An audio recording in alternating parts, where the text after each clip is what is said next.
A gente sempre escuta falar, né, sobre como a sociedade japonesa é exigente, tanto na questão profissional quanto na questão social mesmo, né, no convívio, na consciência coletiva, que é muito forte aqui no Japão. E a gente sempre escuta falar que os japoneses se matam de estudar, depois se matam de trabalhar e vivem estressados, e que os casos de suicídio aqui no Japão acontecem, né, com uma frequência maior do que o normal para um país desenvolvido, né? Mas, em contrapartida, a gente sempre escuta também falar sobre como a qualidade de vida no Japão é top, né? E até por isso o Japão já há muitos anos encabeça a lista dos países com a maior expectativa de vida da população, né? Em 2020, que é a última lista que tem lá no Wikipedia, a expectativa de vida geral da população japonesa estava em 84 anos, né? A mais alta do mundo. E até por isso o Japão é um país que tem muitos idosos. A gente sempre fala, né, que a população do Japão é uma população idosa. Num geral, provavelmente porque eles conseguem envelhecer com saúde, com qualidade de vida, porque a qualidade de vida aqui no Japão é muito boa, né? E eu acho que até por conta dessas contradições todas, né, além, lógico, também do fato dos japoneses serem muito reservados, acho que acaba sendo um pouco difícil da gente conseguir ler os japoneses, né, de saber exatamente o que eles sentem, se eles são felizes, se eles estão satisfeitos com a vida deles e com a sociedade que eles vivem, né? E os japoneses também têm muito aqui o que eles chamam de a cultura do shoganai, né? Shoganai é uma palavra muito usada em japonês, que na tradução direta significa não tem jeito, ou tipo assim, fazer o quê? Então a cultura do shoganai que eles falam é meio que o hábito dos japoneses de simplesmente aceitarem as coisas como elas são, né? De se adaptarem às regras sem questionar se aquilo é de fato certo ou necessário, né? Quando eles têm que fazer algo, eles fazem sem se questionar, porque não tem jeito, fazer o quê? Então acaba sendo muito difícil da gente saber, né, quando o japonês realmente está fazendo algo porque ele gosta ou se ele está fazendo só porque ele acha que ele tem que fazer. É muito difícil ler os japoneses, eles também se expressam muito pouco, né? Direto nos meus vídeos os caras falam que parece que na rua tá todo mundo sempre deprimido. Mas acho que isso também tem muito a ver por conta do choque de cultura, né? O brasileiro é um povo que se expressa demais, né? A gente gosta sempre de expressar as nossas angústias e as nossas felicidades. E os japoneses são o completo oposto, né? Então, às vezes, ainda mais pra gente que é brasileiro, a gente que é ocidental, às vezes tem dificuldade em ler o comportamento deles e saber se eles são felizes ou seja lá o que for, né? Mas aí, é lógico que também, se a gente for querer fazer esse tipo de questionamento, né, se os japoneses são felizes ou não, aí a gente primeiro tem que também se perguntar o que é felicidade, né? Porque felicidade, claro, é um conceito subjetivo e que pode variar muito, né? Principalmente de cultura para cultura, ainda mais do Ocidente para o Oriente, né? E aqui no Japão, a gente já falou sobre isso algumas vezes, as duas maiores religiões que tem aqui, né, as duas religiões mais predominantes no Japão, são o budismo e o shintoísmo, né? E as duas religiões compartilham algumas crenças, algumas tradições. Então tem muitos japoneses que se denominam como budistas e shintoístas simultaneamente. Mas o interessante é o seguinte, que apesar de mais de 80% da população japonesa seguir, nem que seja alguns dos rituais shintoístas, mais de 60% da população diz que não tem religião, né? Então assim, 80% segue os rituais, mas 60% diz que não tem religião. Isso acontece porque o shintoísmo e o budismo, eles já estão tão enraizados na cultura japonesa, até porque a cultura japonesa é uma cultura muito antiga, uma cultura milenar, né? Desde antes de Cristo. E a cultura japonesa foi construída com base nas filosofias dessas religiões, né? E aí acaba que hoje em dia, né, seguir os rituais dessas religiões não é mais necessariamente sinal de devoção, né? Os japoneses, eles frequentam os festivais, né, shintoístas, eles fazem reverência na frente dos toris, não necessariamente porque eles veneram os deuses shintoístas, mas porque esses rituais já se tornaram parte da cultura japonesa num geral, né? E então, assim, independente da crença, é evidente o quanto o shintoísmo e o budismo foram e são até hoje influentes na cultura japonesa e, consequentemente, no modo de pensar japonês, né? É uma coisa, assim, não é uma coisa consciente, né? Que nem eu falei, é um negócio que já está arraigado na cultura, né? Não é como se os japoneses pensassem, o budismo, não, né? Eles agem do jeito que eles agem porque a criação deles foi assim. Às vezes isso pode ser difícil da gente entender, porque o Brasil é um país muito recente, comparado com as nações aqui do Oriente, né? Então é uma cultura que já é tão antiga, que já se tornou parte do jeito deles mesmo, do jeito de pensar deles, né? E além de tudo isso, o budismo e o shintoísmo são também religiões bem diferentes das religiões que a gente está acostumado no Ocidente.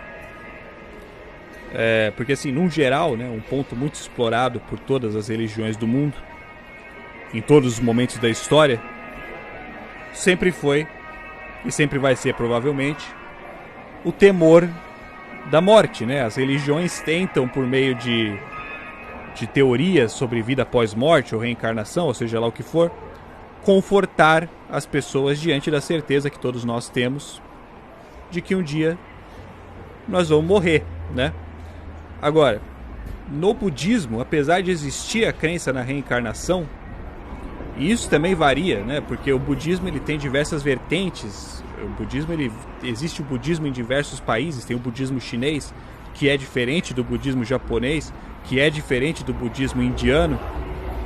E tem alguns teóricos budistas, inclusive, que argumentam que a reencarnação no budismo ela não é no sentido literal, né? Mas é um tipo de metáfora para os ciclos de uma mesma vida, né? Não é como se você realmente morresse e renascesse em outro corpo.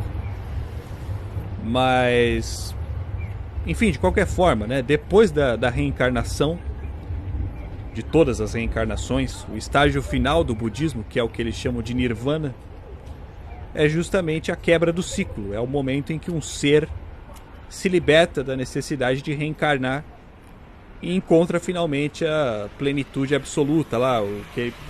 É um negócio que pode ser mais ou menos entendido como se fosse um estágio de não existência, né? Onde não haveria mais os sentidos do corpo, os desejos, as aflições e tudo mais.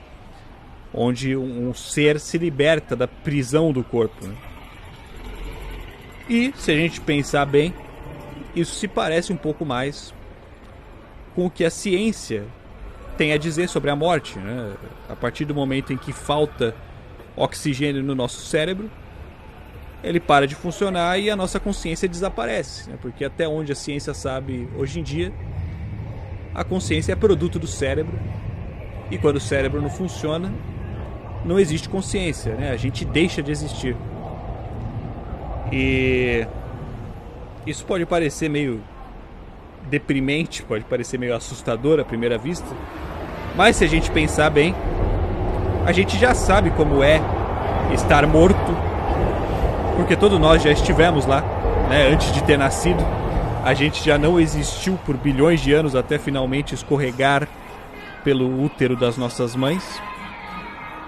Então a gente tende, né? O nosso cérebro tende a imaginar a não existência como se fosse um lugar, né? Um lugar escuro, vazio, silencioso, solitário. Mas todas essas percepções são percepções dos nossos órgãos do sentido, né? Percepções de um corpo que a gente não vai ter mais depois que a gente morrer. O nosso cérebro, na verdade, ele nem consegue reproduzir o que seria a não existência, porque o próprio cérebro já é produto da existência, da realidade. Então, a morte não deveria ser algo a ser temido, né? Não faz sentido ter medo da morte, porque o próprio medo é uma sensação do corpo, e qualquer tipo de sensação, de aflição, de dor, ou seja lá o que for, vai desaparecer a partir do momento que o nosso cérebro parar de funcionar. É algo muito parecido com o que o budismo chama de nirvana, né? O estágio final lá, a libertação do corpo, né? E é assim, né? Uma das principais consequências de se encarar a morte como, de fato, se ela fosse o fim definitivo de tudo, é que a gente meio que sem querer passa a dar mais atenção para a vida, né? Porque se essa for a única chance de viver que a gente vai ter na eternidade, provavelmente a gente vai querer fazer algo de útil aqui, né? E isso pode ser encarado de uma forma positiva, né? A partir do momento que a gente passa a viver pelo agora, a gente dá mais valor para a nossa vida, ao invés de viver na esperança de uma vida pós-morte, né? Ou alguma coisa assim. Só que ao mesmo tempo, essa pressão em querer se fazer útil, né?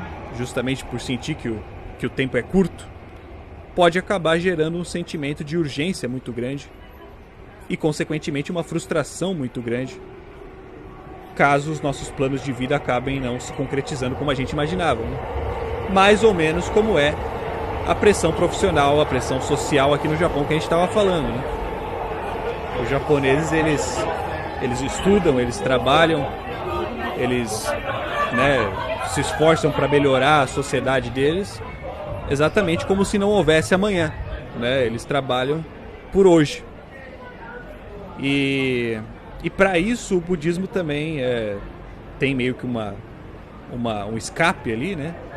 Que o budismo prega muito essa ideia de coletividade. Uma coisa que o budismo diz é que o universo é como se fosse um organismo, né? E que cada um de nós, embora a gente tenha essa ilusão de que nós somos coisas distintas e independentes umas das outras, na verdade nós somos parte de uma coisa só, né? Não só as pessoas, mas tudo que existe no universo, né? Assim, um exemplo assim, né, bem bobo, seria como se, por exemplo, seu braço ganhasse consciência própria e o seu braço olhasse para sua perna e não percebesse que os dois estão atados no mesmo corpo, né? É isso que supostamente acontece com a gente. A gente olha, sei lá, para uma árvore e não percebe que nós dois fazemos parte de uma mesma coisa, né, de um mesmo corpo, que é o universo. E isso também é muito bem ilustrado na sociedade japonesa, na questão da consciência coletiva, né, que a gente estava falando lá no começo, que os japoneses eles agem pelo coletivo, né? Pô, ninguém joga lixo no chão, ninguém faz barulho no trem, ninguém fuma na rua, todo mundo usa máscara quando está doente, né? Isso é uma coisa, né? Desde antes do Covid, usar máscara sempre foi comum no Japão, quando você pega um resfriado, alguma coisa assim. Tudo isso faz parte de uma consciência coletiva,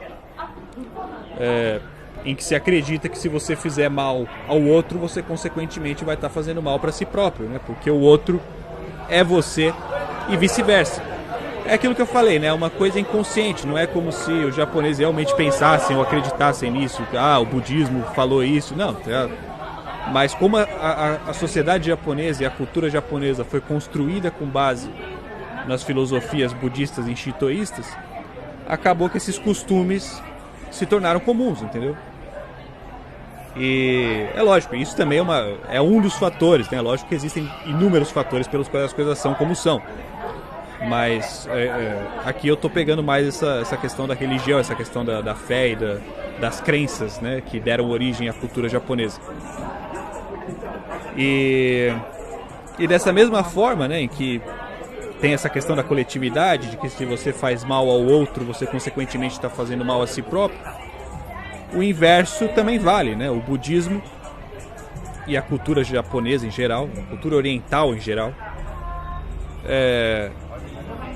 prega muito essa concepção de que já que tudo que existe está conectado, né, como se o universo fosse uma grande teia ou um grande organismo, então se você faz o bem para si próprio, você consequentemente faz o bem para todo o resto, porque você é todo o resto, né? Por isso que o budismo é muito focado na busca pela paz interior, pela aceitação, pela compreensão do indivíduo, porque se cada indivíduo estivesse em paz consigo mesmo, todo o resto estaria em paz também. E faz sentido, na verdade, né? Se para pensar no modo prático, isso faz sentido também. E isso acaba justamente se contrapondo, né? Balanceando ali aquele sentimento de urgência pelo sucesso, né? Que a gente estava falando. Porque no fim, ser uma pessoa bem-sucedida entre os homens, na verdade, acaba não representando muita coisa, né? Ainda que você seja, vamos supor, a pessoa mais influente do mundo, o mundo em si ainda não é nada, né? Comparado ao tamanho do universo. E o próprio universo tem data de validade, né? Um dia os buracos negros vão engolir tudo e só vai restar a singularidade. Então, a compreensão da nossa insignificância deveria fazer com que a gente perdesse esse senso de urgência, né? Essa ganância por poder, essa ambição de querer passar por cima do outro. Até porque o outro não existe, né? O outro é você também. E ao invés disso, né? Se a gente investisse nosso tempo em nos tornarmos pessoas melhores, como o budismo diz, né? Se nós somos o universo, então se nós nos fazemos melhores, nós consequentemente fazemos todo o resto melhor também, né?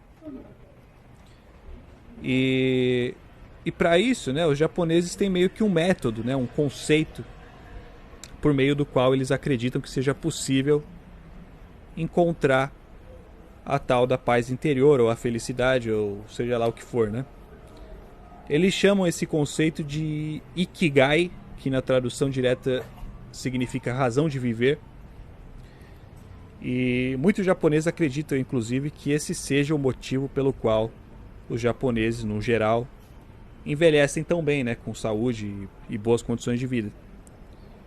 Aí eles têm lá um diagrama, né, que chama assim, que são assim os requisitos, né? São 4 requisitos que eles consideram importantes para uma pessoa encontrar o Ikigai dela, né, a razão de viver dela. Uma forma deles se sentirem úteis para si mesmo e para o coletivo, né? Uma forma de se sentir em paz consigo mesmo. O primeiro requisito do Ikigai é que você faça da sua vida algo que você ama fazer, né? Isso eu acho que é algo que todo mundo busca no geral. O segundo requisito é que você seja bom nisso que você faz, né? E é meio que uma coisa depende da outra, porque é muito mais fácil você ser bom em algo que você gosta de fazer do que em algo que você não gosta tanto assim. O terceiro requisito é que essa coisa que você faz possa ajudar o mundo de alguma forma, né? Aí entra a questão da coletividade lá que a gente estava falando, do budismo. E por último, que essa coisa seja algo que você possa ser pago para fazer, né? Porque infelizmente no mundo capitalista ninguém vive de fotossíntese. Então, para os japoneses, a definição de felicidade, ou a razão de ser dos japoneses, está em poder viver de algo que você ama, né? Algo que você ama fazer, algo que você seja bom em fazer e que ainda possa ajudar o mundo de alguma forma, né? Não é fácil, né? Por diversas vezes na vida a gente se pega fazendo coisas que cumprem só um ou outro desses requisitos. Mas se é que a gente precisa de um norte, esse pode servir, né? Pode ser algo a se buscar. É a forma que os japoneses tentam levar a vida deles e a forma que eles tentam encontrar a felicidade deles. E é isso, mano. Espero que vocês tenham gostado aí. É nóis.